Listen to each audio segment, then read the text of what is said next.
आज हम जो प्रेजेंट परफेक्ट टेंस छूट गया है उसको पहले पूरा करते हैं।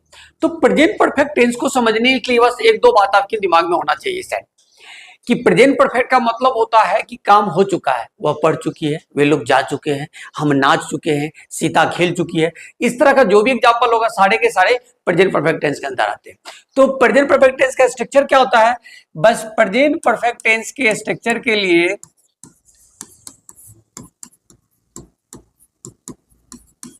लेकिन ये इसका क्या है? एफर्मेटिव स्ट्रक्चर है। कौन सा? एफर्मेटिव स्ट्रक्चर है। तो डेफिनेटली एफर्मेटिव स्ट्रक्चर के लिए हम सब्जेक्ट लगाएंगे, उसके बाद हैव नहीं तो हैज होगा, उसके बाद V3, फिर ऑब्जेक्ट या कॉम्प्लीमेंट होगा। और एक चीज आपको ध्यान में रखना है इसमें कि हम जब सब्जेक्ट सिंगुलर होगा, क्या होगा? सब्जेक्ट जब सिंगुलर होगा तो उसके साथ हम क्या लगाएंगे? हैज। और सब्जेक्ट अगर प्लूरल हुआ तो हम इसके साथ क्या लगाएंगे? हैव।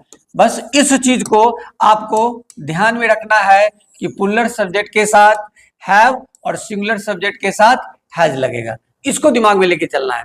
बस ये दो चीज आपके माइंड में रहेगा, उसका V3 लगाएंगे, आप इजीली सारे सेंटेंसेस को इंग्लिश में कन्वर्ट कर पाएंगे। तो अब हम आगे कुछ एग्जांपल के द्वारा इसको समझते हैं कि एक्चुअली ये क्या है। वे लोग बाजार जा चुके हैं।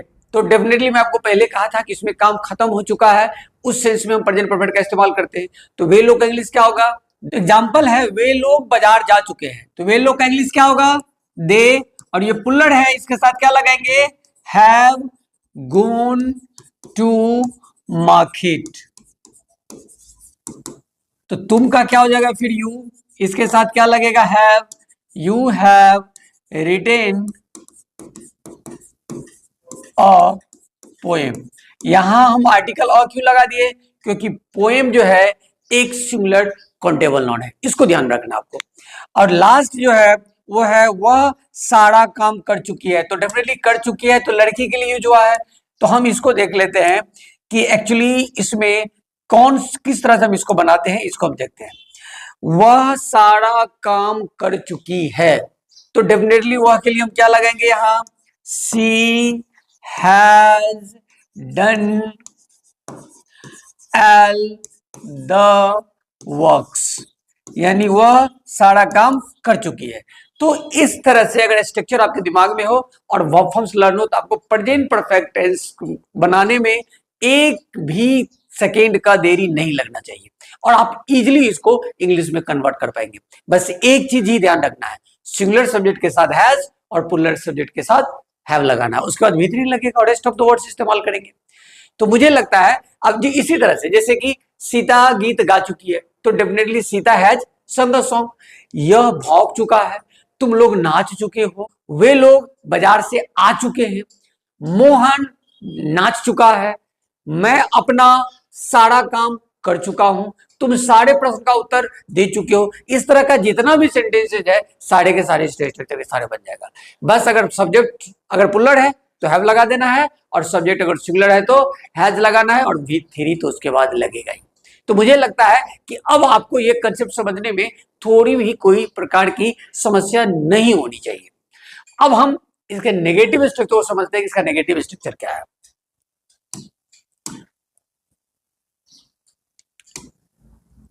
इसका जो नेगेटिव स्ट्रक्चर है बस उसमें ये चीज दिमाग में रखना नेगेटिव स्ट्रक्चर में कि हैव हैज लगेगा और इसमें बस ये नोट जो है वो प्लस हो जाएगा, बाकी सेम चीज सेम ही रहेगा। यानी इसमें भी वही कि सिंगुलर सब्जेक्ट के साथ आपको हैज लगा देना है, उसके बाद नोट, और प्लूरल सब्जेक्ट के साथ हैव लगाना है, उसके बाद नोट। तो पहला जो एग्जांपल है इसको देखते हैं कि वे लोग नहीं जा चुके हैं, तो डेफिनेटली इसका इंग्लिश होगा दे हैव नोट गॉन। यानी बस क्या करना है, यहां दे के साथ हमने हैव लगाया, उसके बाद नोट का इस्तेमाल कर देना है और गोन लगाना है। यानी वहां वे लोग जा चुके हैं तो दे हैव गॉन, और यहां नहीं जा चुके हैं तो दे हैव नॉट गॉन। या अगर आप इसको कॉन्ट्रैक्शन फॉर्म में यूज करेंगे तो आप ये भी कह सकते हैं दे हैवंट गॉन। आप शॉर्ट फॉर्म भी इसका कॉन्ट्रैक्शन फॉर्म यूज कर सकते हैं। दूसरा जो एग्जांपल है इसका, तुम गीत नहीं गा चुके हो, तो तुम का क्या हो जाएगा फिर? यू हैव नोट संग अ सॉन्ग। क्यों? क्योंकि सॉन्ग भी एक सिंगुलर काउंटेबल नाउन है। यू हैवंट संग अ सॉन्ग या यू हैव नॉट संग अ सॉन्ग। लेकिन आप ये कोशिश करेंगे कि स्पीकिंग करते समय कॉन्ट्रैक्शन फॉर्म यूज करेंगे तो आपका लैंग्वेज थोड़ा नेचुरल लगता है। If you are unable to pronounce word correctly while speaking, तो उससे क्या होता है, हमारा लैंग्वेज जो है थोड़ा आर्टिफिशियल दिखने लगता है और आर्टिफिशियल सुनने में लगता है। इस चीज को दिमाग में रखना चाहिए। तो यू हैवंट संग अ सॉन्ग, इट मीन्स आप या तुम गीत नहीं गा चुके हो। इसका ट्रांसलेशन हम ऐसे बनाएंगे, या तुम गीत नहीं गाई हो, तो भी उसका वही होगा, तुम गीत नहीं गा चुकी हो, तुम गीत नहीं गाई हो। दोनों का हम ट्रांसलेशन सेम ही प्रेजेंट परफेक्ट में ही करेंगे क्योंकि दोनों का सेंस सेम होता है।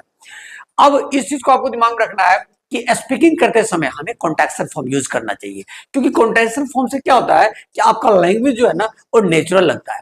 If you are unable to pronounce word correctly और if you don't use the contextual form while speaking, तो आपका लैंग्वेज जो है ना अगर कॉन्टेक्स्चुअल फॉर्म अगर यूज नहीं करते तो आर्टिफिशियल जैसे महसूस होता है। तो इस चीज को दिमाग में लेकर के चलना है। अब जो लास्ट एग्जांपल है वह है लड़कों ने वर्ग में शोर नहीं मचाया है। तो इसका क्या हो जाएगा, इसका इंग्लिश हो जाएगा कि बॉयज, और बॉयज है तो डेफिनेटली हम यहां हैव लगाएंगे, हैज तो लगेगा नहीं। हैव नोट मेड और नॉइज इन द क्लासरूम। बस वेरी सिंपल, इसको ध्यान में रखना है और इसी के अकॉर्डिंग हम सारी चीज को बना देंगे।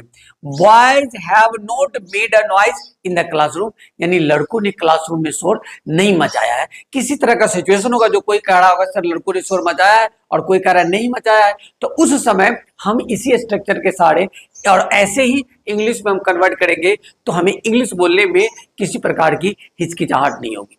तो मुझे लगता है कि आप समझ गए होंगे कि प्रेजेंट परफेक्ट का एफर्मेटिव स्ट्रक्चर क्या है और नेगेटिव स्ट्रक्चर क्या है, और इसका एग्जांपल आप बहुत इजीली आप बना लेंगे।